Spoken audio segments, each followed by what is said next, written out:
One is going to tax and spend. The NDP will tax and spend, and this party is, the Saskatchewan Party is looking at how we can support our economic recovery, how the Saskatchewan Party can support more affordability for families throughout the province.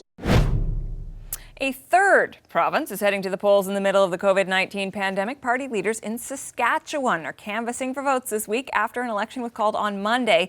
The election is scheduled for October 26th. Now, earlier this week, Vashti spoke to the leader of the Saskatchewan Party, Scott Moe, about his pitch to the province. Now we are joined by Moe's challenger, NDP party leader Ryan Meili. He joins me from Saskatoon. Welcome to the program. Now, I do want to ask you, want to do sort of lay of the land here. I mean, employment in your province is up. You actually have the lowest unemployment rate in the country. Scott Moe brought that up on the show earlier this week. Saskatchewan's fared relatively well during the pandemic. So I just wonder, do you accept that you're facing a bit of an uphill battle in this election campaign?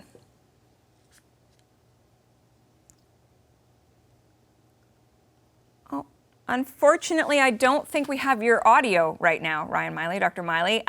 So I think, oh, there you are. Let's try that one more time. An uphill battle, not just in this interview, but in the election campaign. Do you accept that? So we are, we've been very fortunate in Saskatchewan when it comes to COVID-19. The case numbers have been relatively low, but we know that the economy has been hit hard. We have the government's own numbers predicting over 20,000 jobs lost in the year ahead. And they've used the word austerity as their plan for what they plan to do in the coming years. We're in the pre-election period. They're not showing us that austerity yet, but we know what that means. It means cuts. It means privatization. We've seen that from this government before. And really the choice that's for the people of Saskatchewan right now is that choice between cuts and privatization, or our plan to invest in people. Okay, so we're going to have to get right down to business then, Dr. Meili, because we were going to hold this off to a little bit later in the interview. But you have raised that point of austerity, but also this idea of cuts. And Vashti did ask Scott Moe about that earlier this week. So I'd like us to pull up the clip of what he had to say when she asked him about that, and just have you respond to that. Here's Scott Moe of the Saskatchewan Party.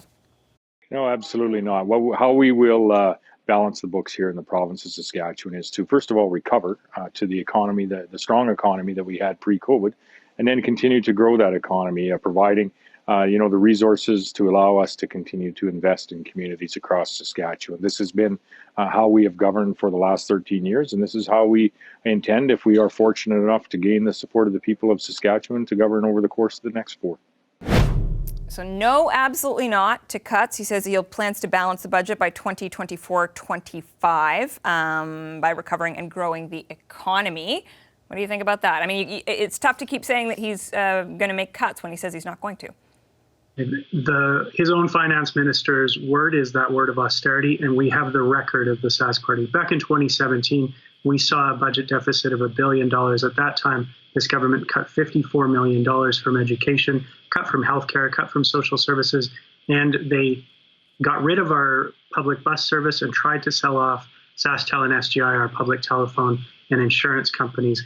This is what austerity means. And the record of this government is not one of investing in people, it's one of cuts. And frankly, when I hear Mr. Moe say that, I think those are the kinds of words we hear before an election. But when we get an election, after an election, if we get another term of Sask Party government, I expect that austerity to be far worse. And we know that's not the right choice. Okay, we know that that's people in the short term, and it slows down our economic recovery. All right, well, that is what you have to say about what he's going to do. Let's talk a little bit, though, about your pitch. You're promising more investments in schools, proposals to make childcare more affordable. Scott Moe says, and we've heard it earlier in the program about you, that basically you can't afford that. So how are you going to pay for these additional investments?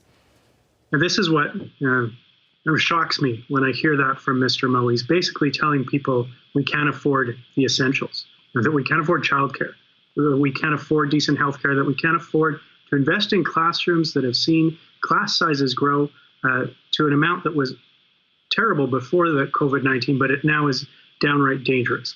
This is a message that I think is completely contrary to the priorities of Saskatchewan people and the needs of our province. What we can't afford is 4 more years of Scott Moe, 4 more years of cuts and privatization, 4 more years of a government that always favors the old boys club with backroom deals, and while ordinary families are struggling to make ends meet. I do want to bring it back to the question of how you're going to pay for it. I know you've talked about a wealth tax, but my understanding is that that wouldn't be sufficient to cover all your promises. So where's the money going to come from?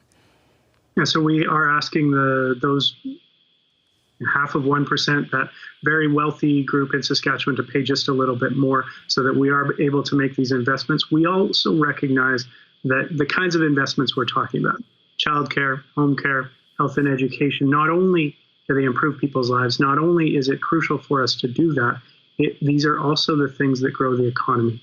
And if we go down the road of austerity, the road that Mr. Moe is predicting that they would go down, we will slow down that economic recovery. We'll be in deficit far longer if we have more time with Mr. Moe as Premier. I understand why you want to continue to keep the conversation about Mr. Moe's record when, of course, he is the incumbent. But I do want to ask you again, I'm trying to parse what you're saying there. And you're saying, well, if we make these investments, we'll see growth. So you're saying wealth tax plus the growth that you believe these investments will create is going to pay for everything? Is that the pitch? Or is there some other mechanism that we have yet to see coming? That's a pretty good description of what we're talking about.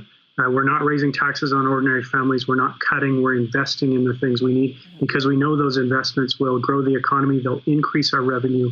And that we know that if we don't make those investments, we'll slow down our economy and will hurt the people of Saskatchewan. That's why we're focused on things like childcare. For every dollar you put into childcare, you get back $6 in GDP growth, not to mention $6 to $10 down the road in savings in health and education and social services, all while making the lives of Saskatchewan people better, helping working people get back on the job by providing those services. It's part of an overall vision of the economy that, rather than looking at us as limited, recognizes that when we invest in people, the economy does better as well. I wonder, the question of a wealth tax is also something the federal NDP, as you well know, is exploring. And the parliamentary budget officer did take a look at that question.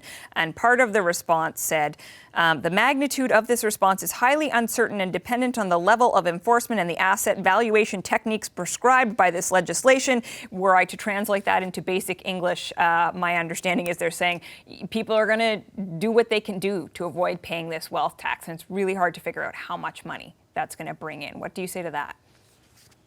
There will obviously be details that will be worked out as we put this into place. But what we're really asking here is for those who have benefited the most from the wealth of Saskatchewan, that very wealthy percentage, small percentage, to give a little bit more. We're not asking a huge amount from them, but it will make a huge difference in our ability to recover from COVID-19, to invest in the people of Saskatchewan. Okay, Ryan Meili, we are going to leave the conversation there. Thank you so much for your time today, and we wish you and your competitors, everybody, a safe campaign in the lead up to the Saskatchewan election. Thank you. Thanks very much, Catherine. Have a great day. Hi, I'm Vashi Capellos, host of Power in Politics. See more of our show by subscribing to the CBC News channel or click the link for another video.